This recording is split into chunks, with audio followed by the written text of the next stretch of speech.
Oh, there we go. Hey, everybody. I don't know what I'm doing with this thing, so I need to change that ending. How's everybody doing tonight? How are you doing, babe?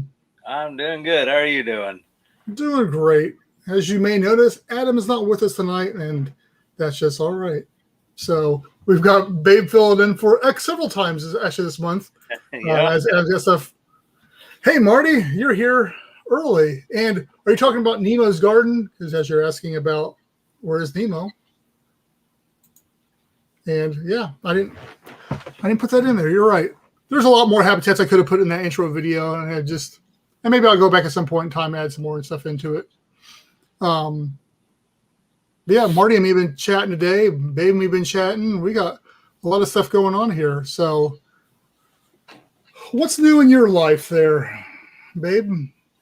Ah, just doing the work and others. I did hang my daughter's new mermaid tail up because she wanted it shown off. It is the heart of Atlantis, and I guess since that is what it is, it's the plug for the company Finfolk Productions, I believe. That's where she got all her stuff from, and that's where that specific tail comes from. Yeah, we'll throw this out here in the chat there for anybody who wants to go to their website and check out some of their stuff there. Because yeah, it's some costly stuff, but it's some really cool looking stuff too. Yeah, it looks really good in the water. I was really super impressed. I was really surprised. Like you and me were talking beforehand, you know what it's made out of, and we think it's some sort of like neoprene, or something along those lines. Yeah. Which makes sense. But I got thinking, with neoprene, it seems to absorb the water too. So I think they make it kind of heavier too. Does it absorb the water? I didn't pay attention to this one. The other one absorbs water more, but the other one has drain holes in it. Her older one, and it's neoprene. This one, we can't find any drain holes in it, so it must not hold the water like that neoprene did. Did she say, how she felt swimming with that one versus the other one? Yeah, she could tell the difference. It's lighter, moving better. Yeah. Okay. Well, there you go.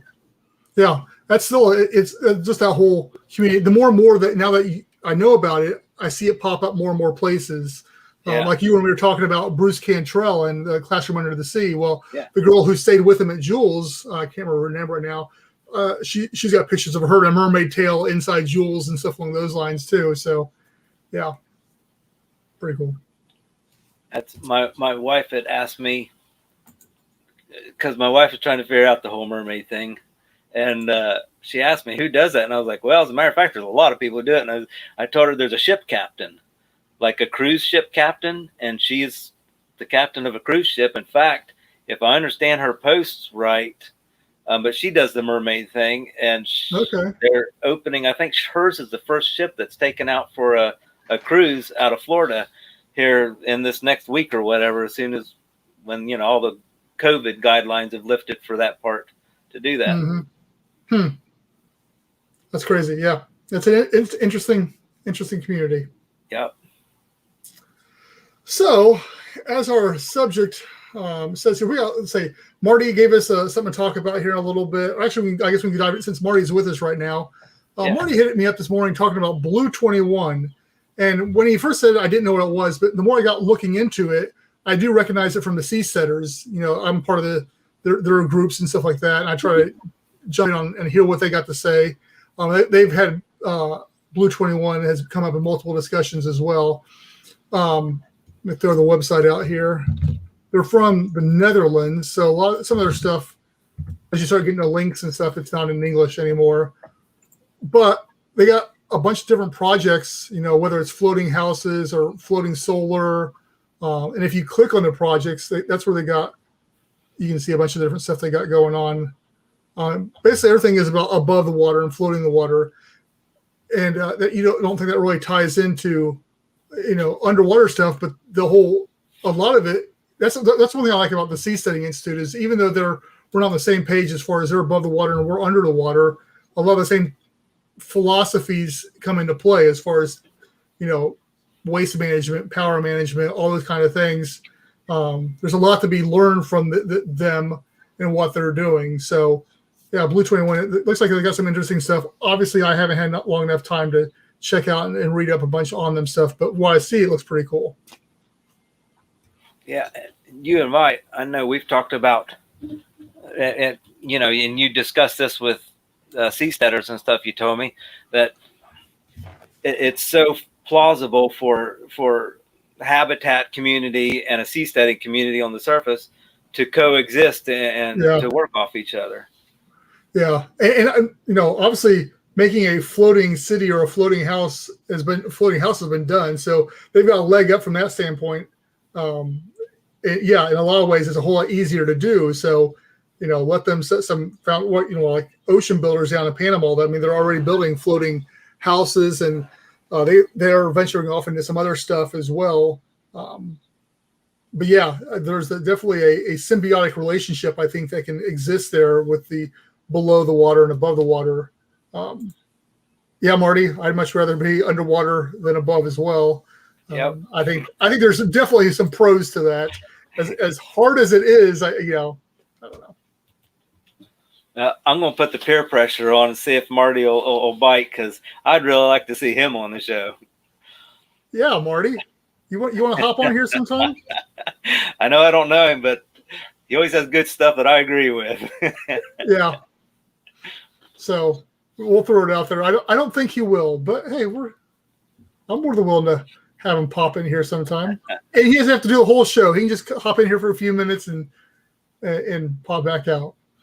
But yeah, because he does. Marty, he's especially with his past and all right, yeah, he said sometime, sure. Awesome. We'll have to get that. Maybe the next time you're on here, we'll bring him on here too, so we can have all three of us on here. That'd be cool. So 2 weeks, Marty. Not the next week, but the week after that. Put it on your calendar. Maybe we'll do that. Because we talk. Maybe there's he was past military and stuff on those. Made some military stuff we can discuss, and obviously underwater, his ideas on that too. Because we have just chatted. We never actually talked. So.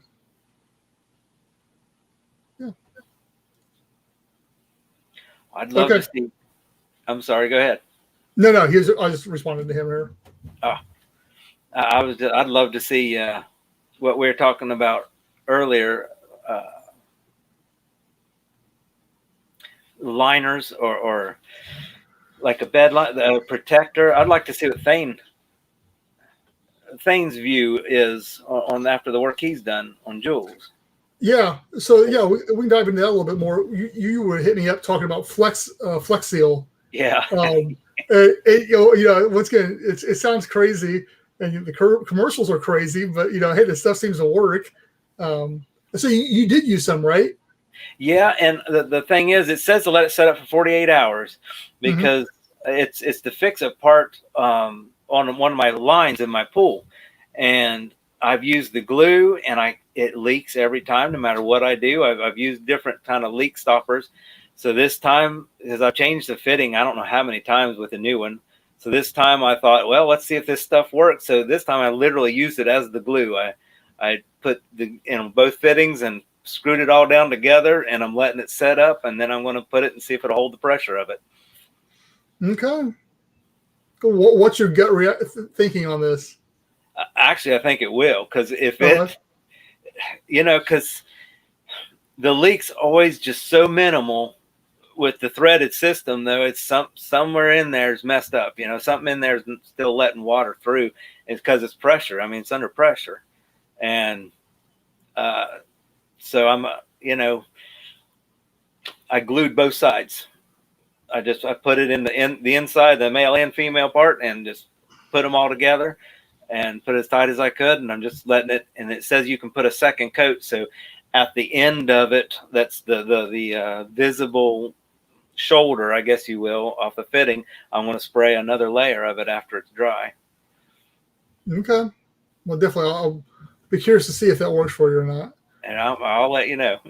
Because it goes to, what we're kind of talking about with the bed liner and stuff along those lines is sure, we can put a metallic structure in the water, but we all know what saltwater metal we're going to do. and versus having to either have, I should have looked it up beforehand. There's a term for it where it uses electricity and it pulls the calcification from the metal away from it into, like, I can't remember what it's called. And that's basically what they've used in some habitats in the past. And I think that's what Aquarius uses as well. Is it so that pulls all that, the minerals, it's going to cause it to rust away from the metal.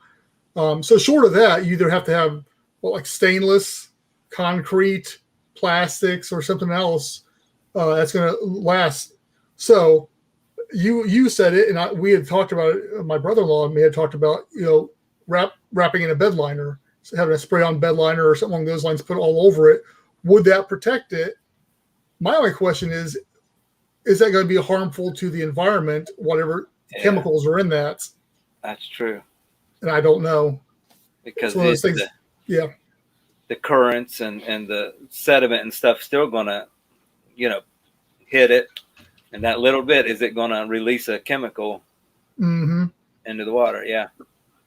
Or if the fish are getting up on there, they're picking at it or eating at it or anything like that too. Yeah. I can't think it's healthy, but who knows? Yeah.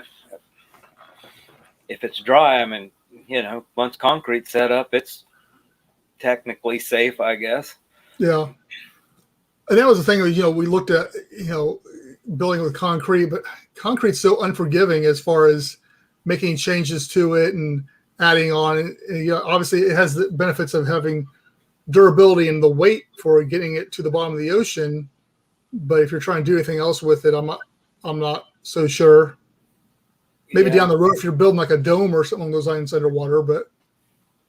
And like you said, it's unforgiving because you look at any government job with concrete, they have those testers there. Yeah. And that's the reason is because you get one batch of bad concrete in that and you've ruined all the rest of the strength of, anything around it or support what it's supporting. But they do make these. I just ran into it again. It's basically almost like you throw a tarp and then it's like a spray on concrete that mixes with it, and I don't know. Or they have those.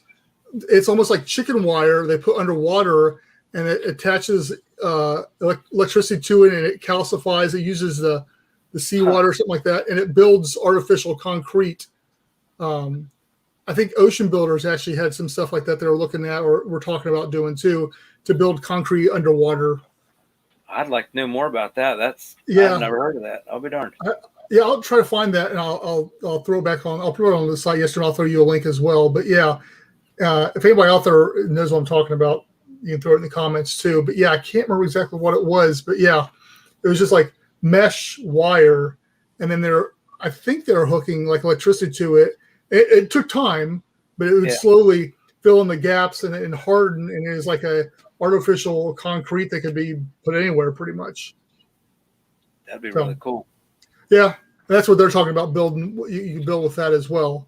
But once again, it takes so long to grow. Yeah, that'd be the thing. I don't know. It's on it. But I my whole thing is with 3D printing anymore. And I've seen them 3D print boats. What was the government 3D printed a DSRV? I think it was. So I mean, you could almost 3D print a habitat anymore too. Probably not cost effective, but in time it would come down. Yeah. How long would it be before it is cost effective? Right. Yeah, because I mean, you look at 3D printing, how much has changed in the last few years. Yeah. I don't know. It's one of those the multiple different things that have boggled my mind about the whole underwater habitat was the human waste aspect and what to build it out of.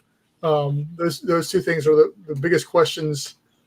So obviously we'll just start with metal. Everybody knows it's tried and true and it works, and then go from there later on. But once again, if people's got some better ideas out there, and that's why we have that group that for hey, I want to build an underwater habitat, which isn't all that active, but every once in a while I'll throw stuff in there and we'll talk about like our last subject we talked about was how to get a habitat underwater, and people throwing out ideas on that.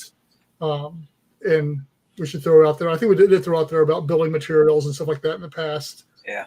So, but yeah, that's what this is for. If you've got ideas and you've got something you think would work, I'm all ears. But getting the right person's interest. Yeah, it is. That's what really a lot of this is being a presence out there to get the right people talking and get them interested. And I got a post coming out, I think tomorrow. Because we do have a growing community. We got over 2,000 people on Facebook alone on the.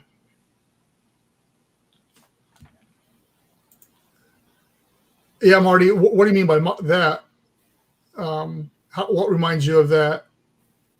Oh, yeah. Which I still want to get Bruce Jones on here and ask him about Poseidon, where it's at, because he's the only person that seems to know. And since he posted something about a year ago about that, it looked like it was still a possibility, but that website hasn't been updated in like 8 years. So I don't know. And then something else you and me talked about not too long ago was Planet Ocean Underwater Hotel. And that they're gone dark on most of their social media stuff too.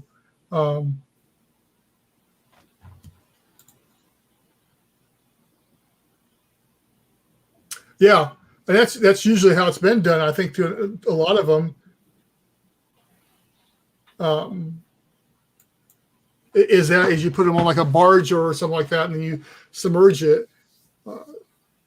But the barges aren't cheap, and then you're wasting the whole entire barge and sinking the habitat. So that's why I think there's a better way of doing it than that, especially with the.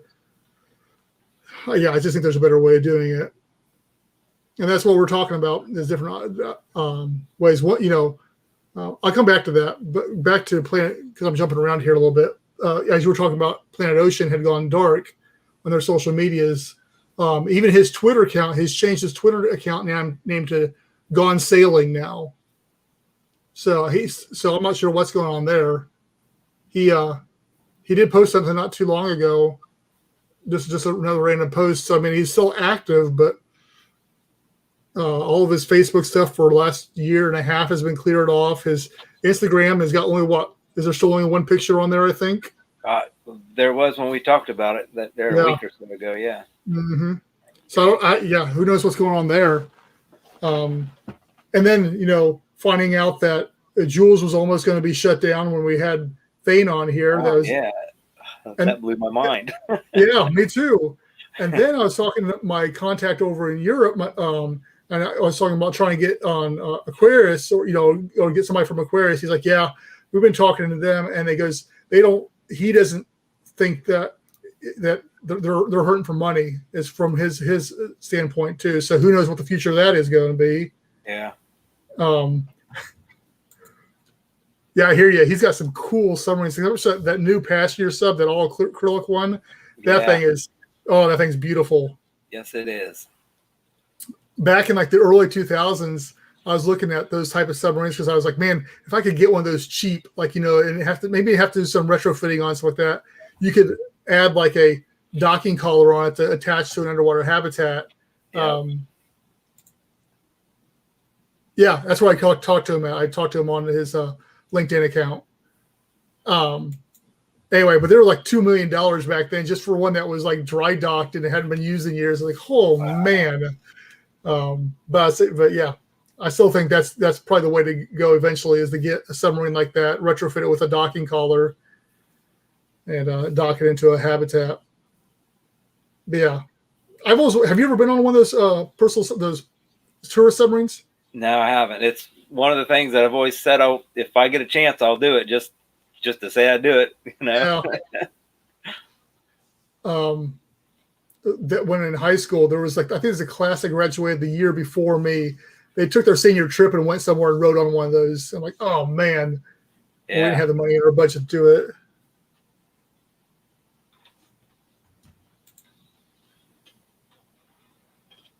That's what I was going to say next about the what?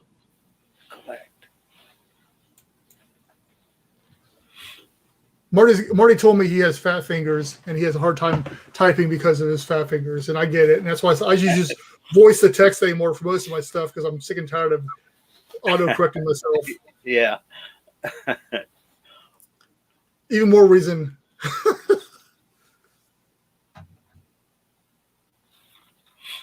Call me instead of Colette. Yeah, so there you go. You're supposed to call him when you go on your tourist sub ride. Oh, okay, no problem. I'm guessing that's what I'm getting from that.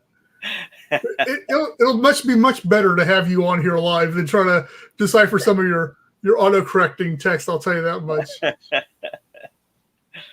Well, I tell you what, if we're able to keep this going, then we got to get together and do something like that, everyone together. That'd be cool. Yeah. I'd like to, if I want to have like a meet and greet type of thing someday, I think that'd be cool. Because it's even though we've got all these people on there, and honestly, most of the people don't interact here, but there's a tight knit group of people that are always commenting on posts and stuff along those lines that I think it would be cool to get together. Yes, Marty says he stutters, so I mean. Listen to me. I'm all over the place when I talk. It can't be worse than me. But I think that having a nice meet and greet sometime, especially now that we're allowed to start going back together and doing things, meet up somewhere centralized sometime, grab a meal or something. I don't know. Yeah. Yep.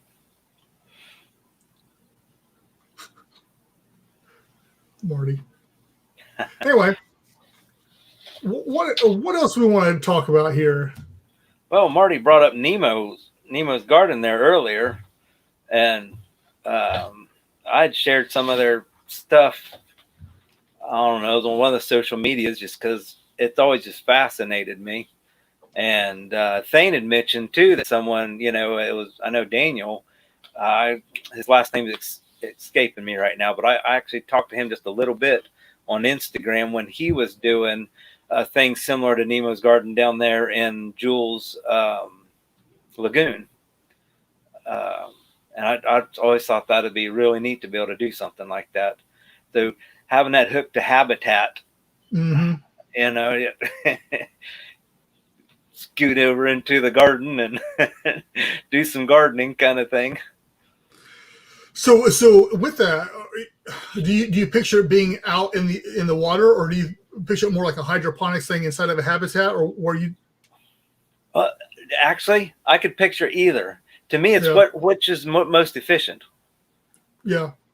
Which is more efficient as to get the best production out of it. That's I think. It may depend on the plant too, depending on what you're growing too. Yeah. Yeah.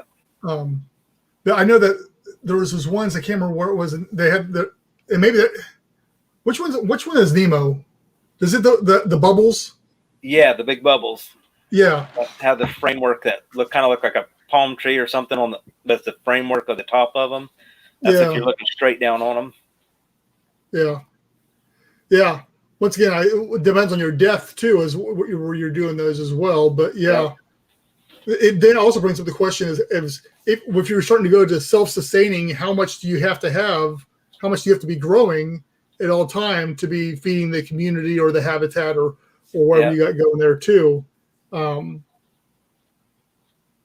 I think you'd have to have quite a bit of real estate there unless you're going up and down with it versus like vertically instead of horizontally. Yeah. I don't know. It's not something I really looked into.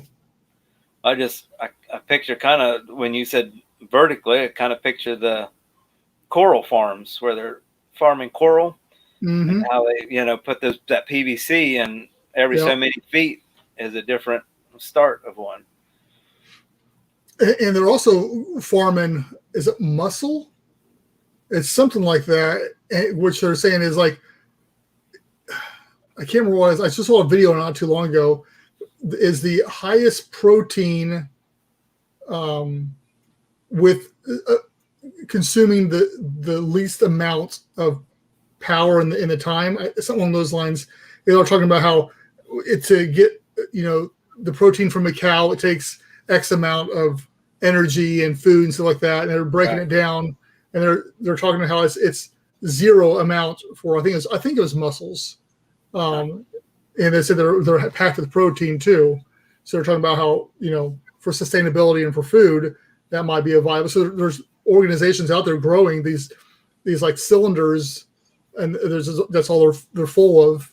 I'll be darned, I didn't know that. Yeah, I've seen oyster farms, but I've never seen mussel farms.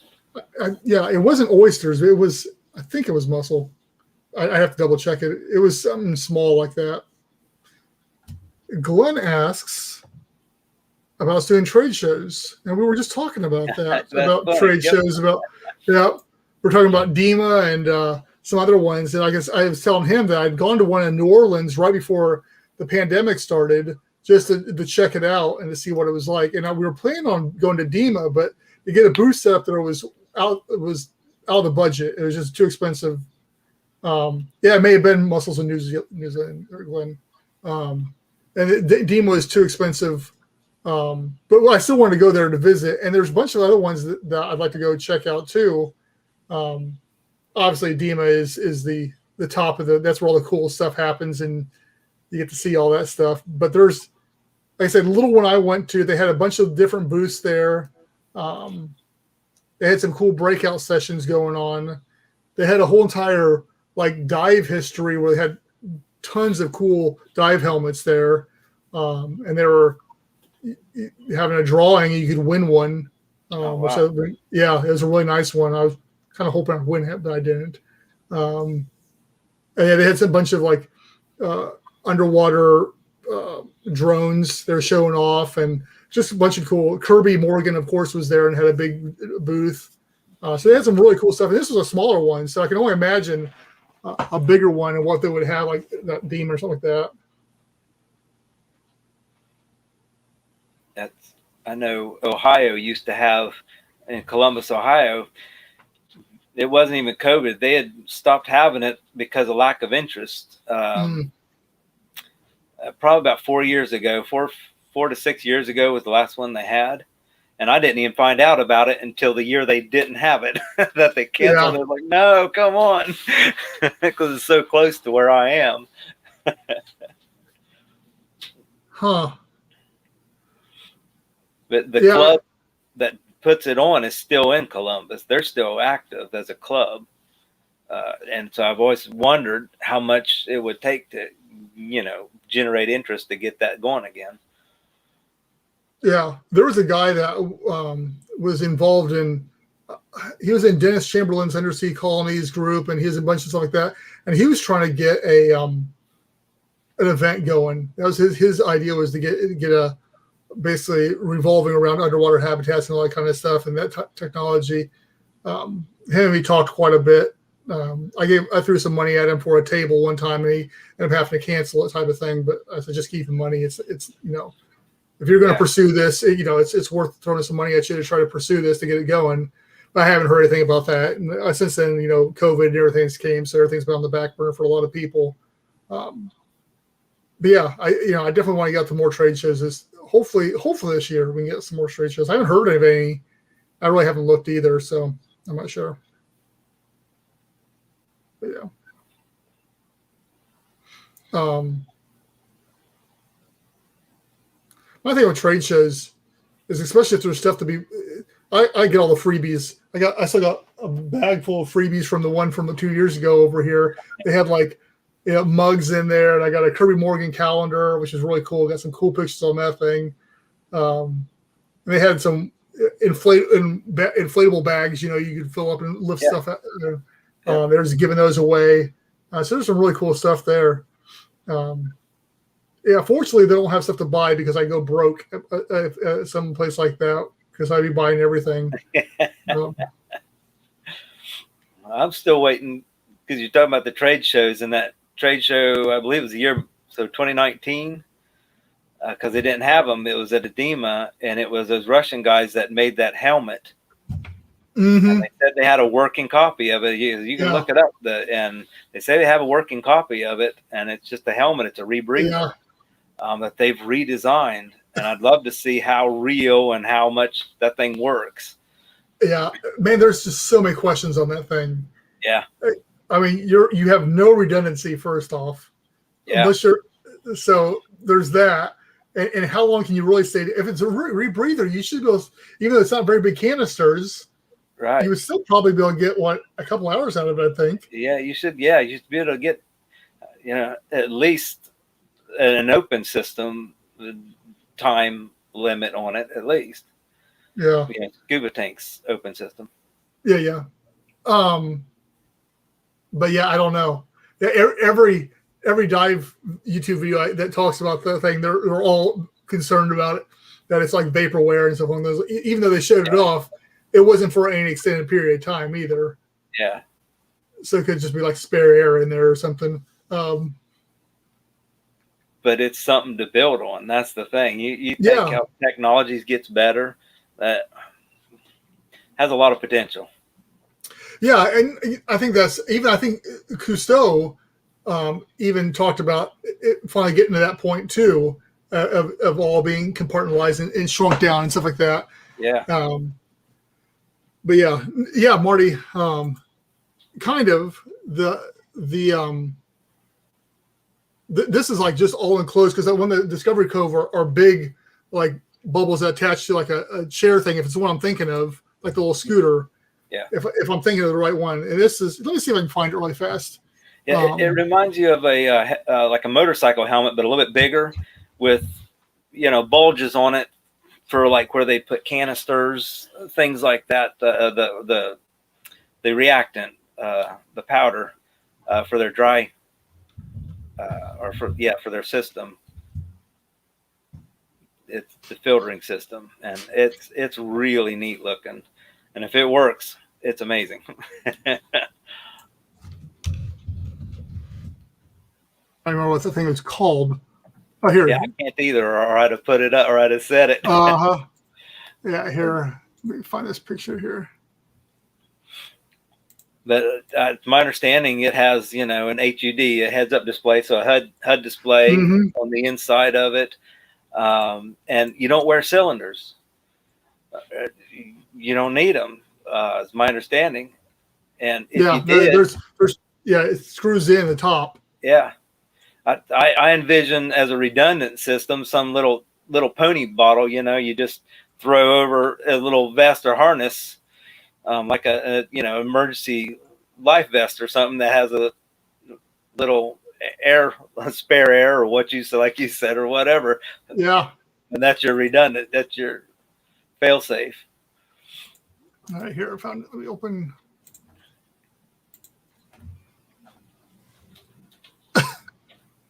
Close up these other tabs.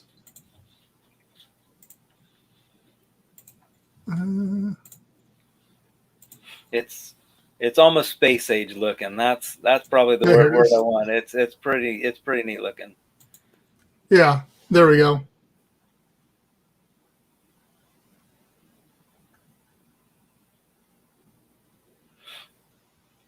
Yeah. So anyway, as you can see, there is nothing except for that helmet there, and then on the very top, up behind there's two canisters that screw in, and that's your. I don't know if it's your air, it's your filter, or what it is. I don't know either. Yeah, one of each, maybe. I don't know. It could be. Because I believe, I don't know, because I don't run a rebreather, but it for a rebreather is once they use a cylinder of oxygen, and then their canisters of their filtering system. Yeah, well, I think it depends, because I've seen some they'll have two tanks, and they'll have like a scrubber system with like a third smaller bottle. When I went to go get my niece recertified, there's some guys there, several guys there that had rebreathers. They were doing some test dives with some rebreathers, different types. So yeah, I would love to dive on a rebreather sometime. I think that'd be fun. Oh, definitely. Yeah. And they've come a long way too. Mm-hmm. Because I remember what they used to look like compared to what you can get them and look like now. Just amazing, the difference. Yeah. Once again, everything else is getting more compact and Yep. smaller and easier too. So it only makes sense that they're able to condense it down into a helmet. So, segueing that into a habitat, what's the scrubber system? Is that a feasible system to run in a habitat? I think you'd have to. I think for not only for redundancy in case power cuts off or something like that to scrub the oxygen out, but yeah, I thought about that. Where would you put it? I assume you'd have some sort of bigger one. You'd have to have some sort of HVAC system in there circulating the air. So you'd probably include it in with that. I look at submarines and how they have a scrubber system built in with the submarines. Obviously, they've got the benefits of nuclear to power a bunch of that stuff and do a lot of it. But the same principles are still there. Whether you just use like a standard charcoal scrubber or you do something else, I look at it as any other kind of maintenance. If you just did a charcoal scrubber, like once a month, regardless, switch it out, and put a new one if it needs it or not. Just steadily swapping stuff out for maintenance purposes, and I think you'd be fine with it. No different than changing the filter in your system at the house. Exactly. I think when I look at underwater habitats, that's how I try to look at them. Is not so much that, hey, you're building an underwater habitat, but you're taking what we know works here on land and just transposing it into what would the similarities to underwater. Because we're not building for depth and we're not building for scientific research. We're building for livability. And with that in mind, I think you need to mirror as much on the surface as you can to what you got underwater too, just so people are used to that. And there's no sticker value or shock value to it, I guess, if that makes any sense. Oh, absolutely. Because you look at all the people that have water softening systems. Mm-hmm. I mean, that's something that has to be taken care of. You change the stuff in it. I don't know. I don't have one, but I know there's like a salt or something you have to keep adding to it. There's maintenance that has to be done to it. It's be no different. Yeah. You wouldn't have to mow your yard. It's something else I was thinking about too is people are always talking about, hey, why are you building underwater habitat? You look how horrible you make the earth look and stuff like that. I'm like, yeah, but you can't be driving down the road underwater and toss litter out your window. So you're not going to have like litter all over the place like you would up here either. So I think there's a lot of benefits to that as well. Because yes, there's no yard to mow. Yeah. You don't have to worry about the sun beating down on you or you're trying to do anything. And you're not going to have litter either. So pollen for allergies. I know that's a big one for you. Oh yeah. Like right now I'm breaking out into something. I'm itching like crazy. I have no idea what's going on. It's driving me nuts. What's Glenn got here? On a ring base hookup shoes.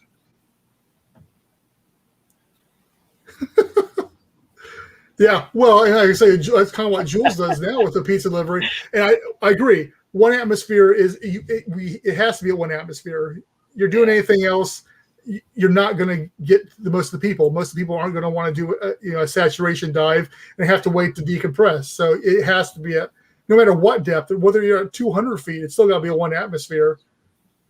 It's not even a question in my mind that when you're building a habitat, you have to design it for that. If the hull has to be 6-inch or a foot thick steel to keep the pressure out, to maintain that one atmosphere, you got to do what you got to do. You look at the jobs, the commercial diving jobs that would generate as a colony, as an underwater colony, because your everyday person wouldn't have to saturate that way.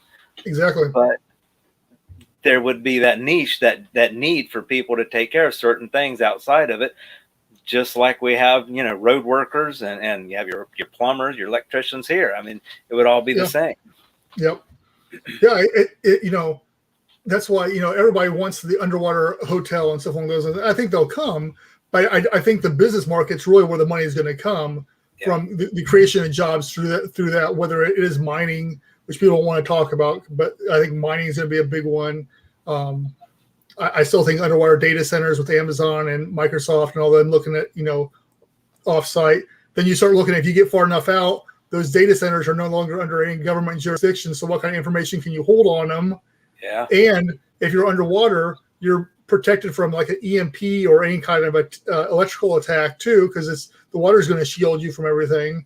So there's a lot of benefits to being underwater for any sort of business, especially if you're wanting to do nefarious things, which I'm not promoting, but I'm saying there's definitely that for it. Or even, once again, if you are in, data of any sort, you're protected, especially if you're completely self-contained and you got a battery backup or whatever, and you're generating your electricity from the surrounding.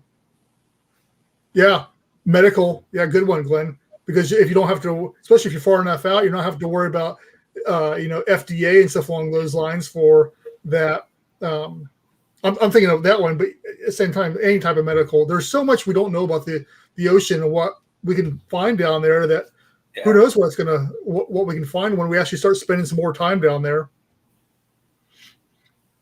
And as much as I love Jules and Aquarius and stuff along those lines, they're not doing as much as they used to. But Jules obviously is. I mean, it's there for a hotel. It's there for the divers and people to do that, so they get a pass. But Aquarius, I'm not really sure what they do that much anymore. So that's why I'm concerned about the future of Aquarius. Yeah, I am too, because I haven't seen anything. I haven't looked for a couple of weeks, but I haven't seen anything listed as future missions or anything like that in it. Well, we can talk about it off of here, but there's a couple of people I'd like to talk to, see if they know anything. Yeah, I don't want to put anyone on the spot and make any trouble. That's why I'm not mentioning names. I hear that.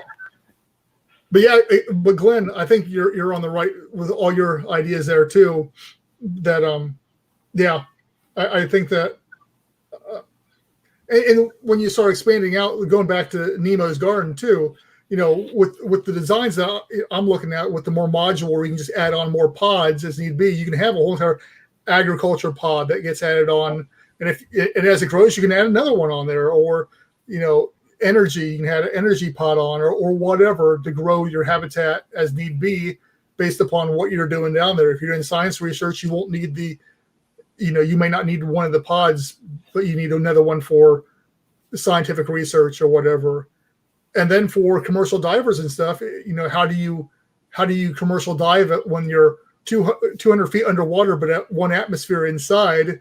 You end up having to have some kind of diver lockout that pressurizes you to the outside, and then you go out and come back in too. So there's all that has to be thought of and implemented. Yeah. Because they're going to be there a while, depending on detail. Yep. And how long they're out for and everything. So but at the same time, you look, you brought up the mini sub thing, throwing a docking collar on them. You're going to have pod that, one or two subs per pod to hook up. So if you're hooking up, you might as well be charging batteries. Yeah. It's not just a dock then. It needs more to it. Yeah, when I also thought about having a pod just full of like Tesla Power Walls, in there, because then you can be a energy generator as well, because you're hydroelectric or whatever, you're getting your power, and then you're powering your habitat that way. And if the power goes down, you got tons of battery backup too. So Glenn, or an offshore underwater pot garden. Do local laws apply? Not if you're far enough out, or deep enough that they don't want to come after you for it. That's the other thing too. You got the security of being underwater. That's the one thing, besides being on the surface, being underwater, is the security of being underwater. Is unless you've got a tether going to the surface, nobody knows where you're at. Yeah. So and nobody can really get to you either. If you lock that thing down, they have to be out there drilling to get into the building, which then ruins it. So they're not going to do that. So it's definitely a heightened security of being underwater too. So I don't know.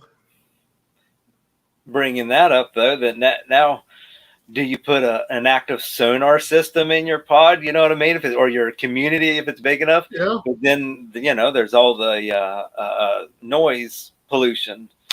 As I know, that was a big thing here. I read in some articles there a couple of weeks ago about, people getting onto the Navy about some of their sonar system that was hurting a lot of sea life. Yeah. Once again, I think because then once again, we're looking obviously pretty far down the road here as what we're talking about, but still talking is what do you do? Do you, if you are in an independent underwater colony and you're far enough out, you're not under any jurisdiction, what do you do? Because then you have to worry about your own defense and everything else like that too. Yep. So it becomes that's why I say not in my lifetime, but I'm still got a long time to go. I don't see that happening. I'm just more focused with, there's plenty of real estate within jurisdiction waters that we can do a lot with to further that cause before having to think about, taking the route of the seasteaders with being independent. So, economically independent, government independence, all that kind of stuff. That's just not me. That seems like more of a headache than anything. But I also see the draw too. I mean, depending on how you fall politically anywhere with politics, especially in America, I think most people would pay to have a new option sometimes. Yeah. Yeah. And depending on which way the wind's blowing at that moment. Yeah. That's true. Absolutely. But Glenn, not to burst your bubble, but especially here in America, with pot becoming more and more legalized, more and more places, it's not as big of a concern either. So,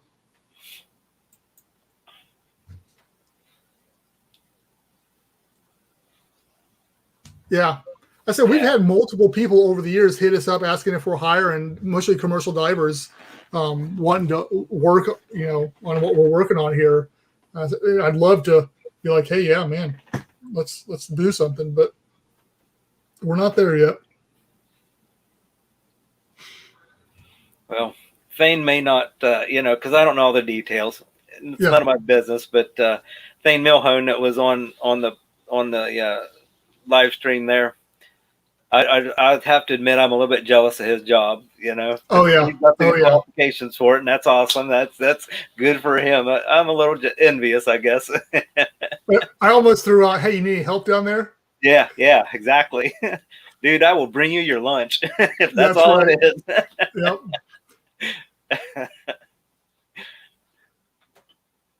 I definitely, right now I talk to my sister about, we sit down and get all of our schedules for summer vacations planned out. So we know where's that, because I said, I need to get down there. I need to get to Jules this summer.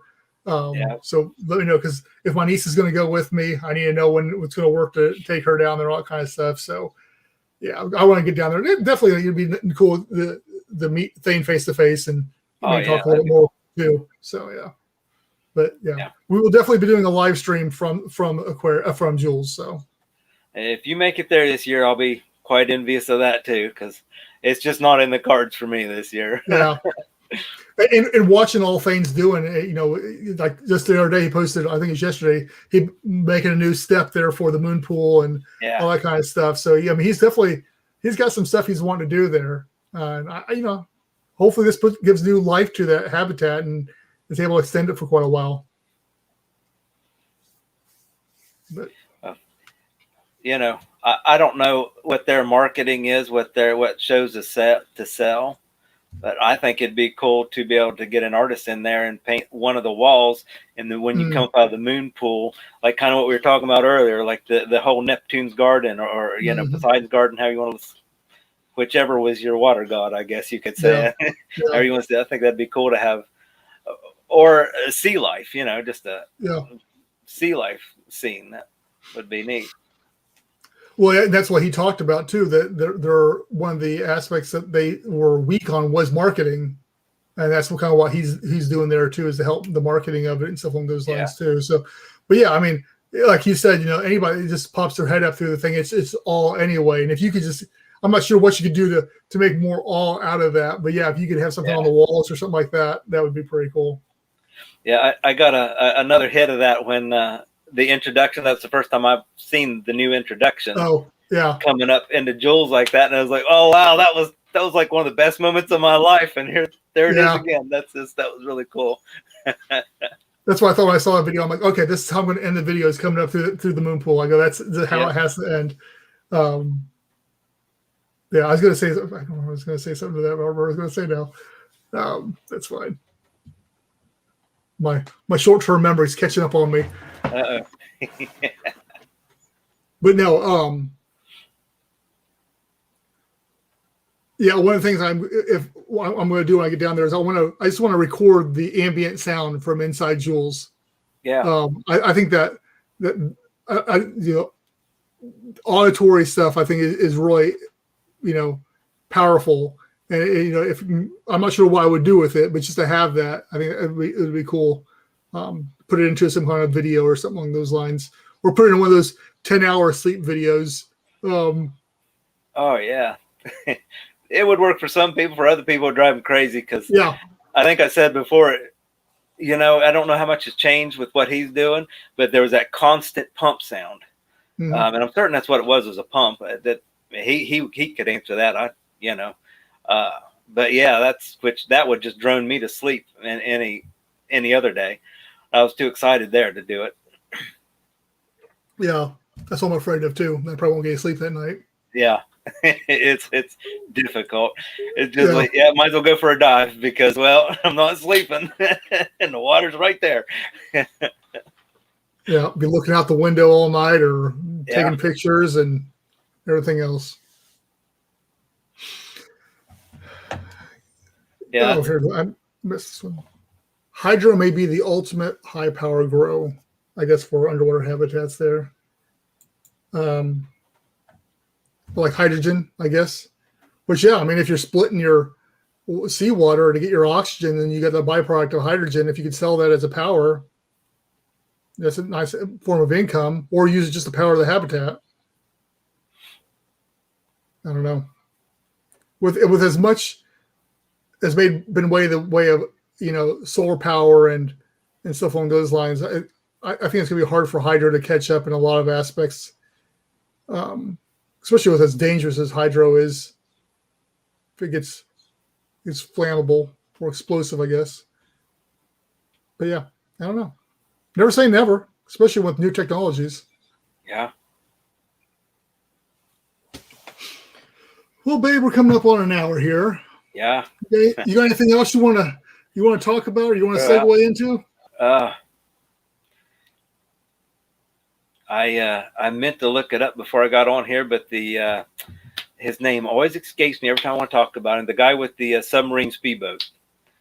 And I meant to look it up because he was doing some testing on it there on the water. Hank Pronk.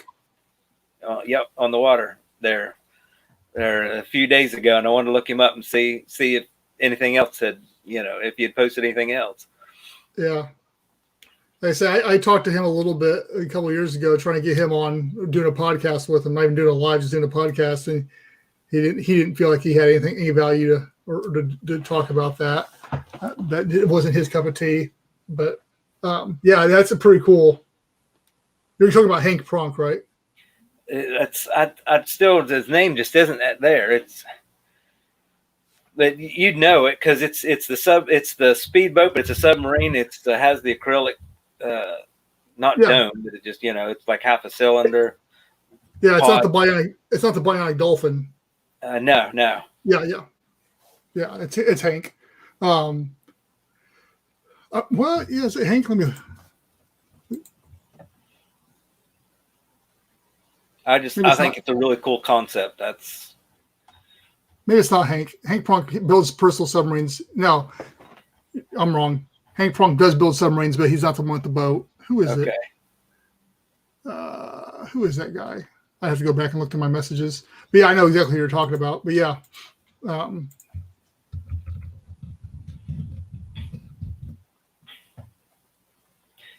If he built something with, I'm guessing it's acrylic, the window system on that, maybe I'm guessing, I don't know, But if he built something that'll resist the pressure, how deep can it go?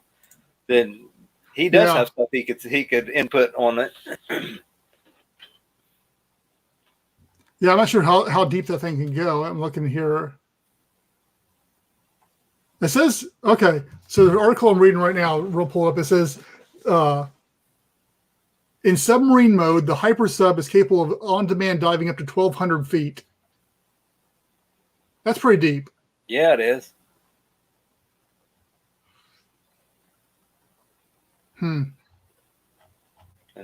that took some engineering to put all that together and make it a fast boat on the surface. And and they were doing that thing where you could buy stock into the company there like a year or so ago. I was tempted to, but yeah, I didn't have that money at the time. Yeah, I'm not seeing his name anywhere though.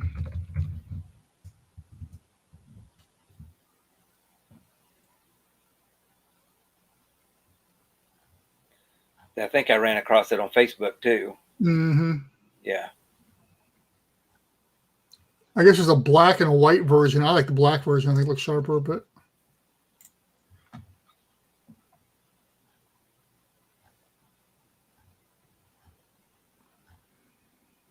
yeah. Oh well. It's a great concept. It just is. Here, I'll throw the website out there for people who want to look at it here, because it is hypersub. Oh, sorry, I'm missing messages here. Here's the hypersub if you want to check that out. Yes, Reynolds Marion. Thank you, Glenn.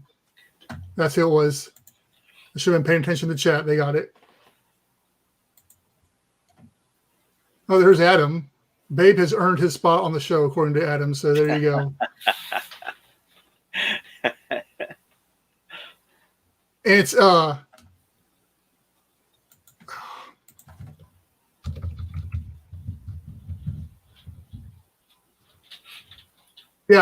Deep Flight is Graham Hawkes, and Glenn is talking about Graham there, which once again I love those things. Those are they're beautiful. Yeah, and they had that underwater pilot's license there for a while. You could get. Yeah. Yeah. Speaking of which, I'd like to know what wet subs Thane was talking about, because remember when they were building La Chalupa, he said that the kids were getting to go down the wet subs, and I'd like to know which ones they were. Just to know, I think it'd be neat. Yeah.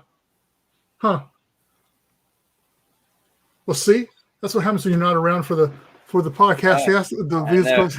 This whole work thing really gets in the way of life. I know. I'm telling you. I felt bad about it too, because I knew you want to be involved in that thing. But I've been working on him for probably 4 months to get him on the show. So it was so worth it. Don't feel bad at all. Maybe one day I'll get to meet him. It'll be cool. Yep.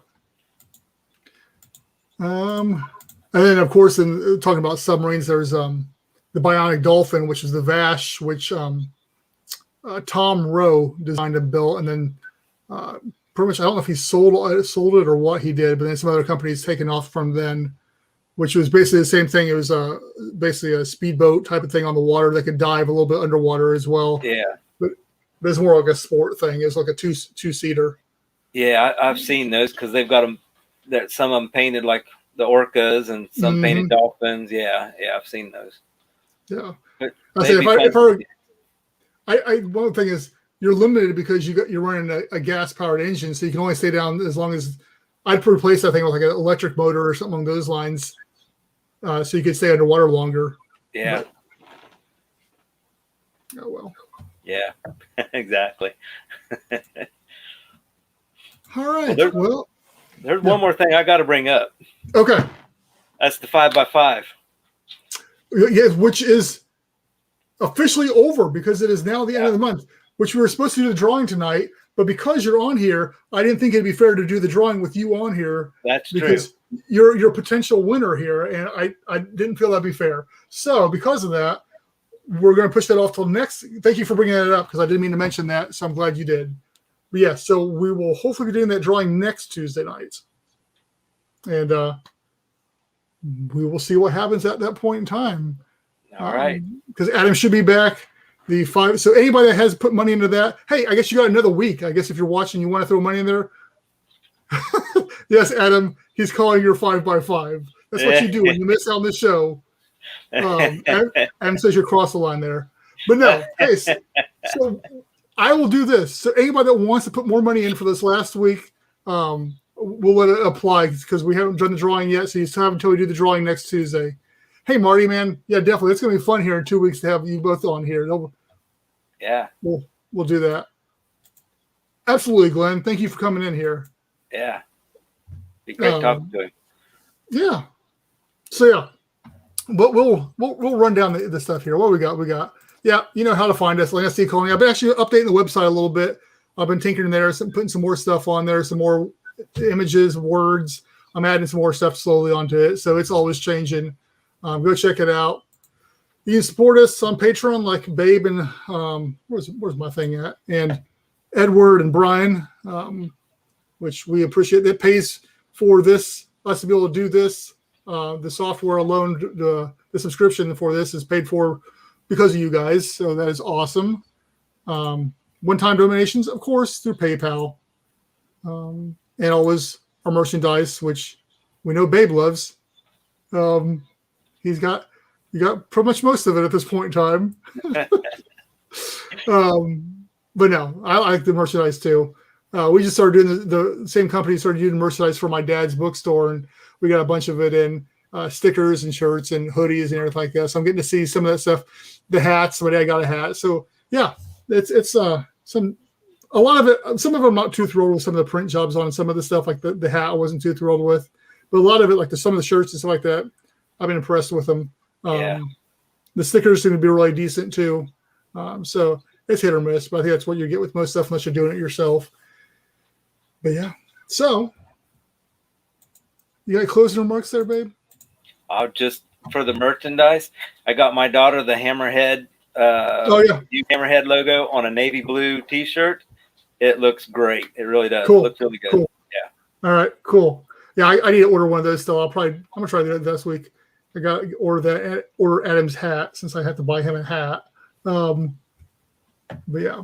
All right then, guys. Thank you again for everybody. Thank you, Babe, again for hopping in here, and we'll have you back here in 2 weeks, and we'll have more fun then. And until then, guys, we appreciate you. Thank you very much, and see you next time.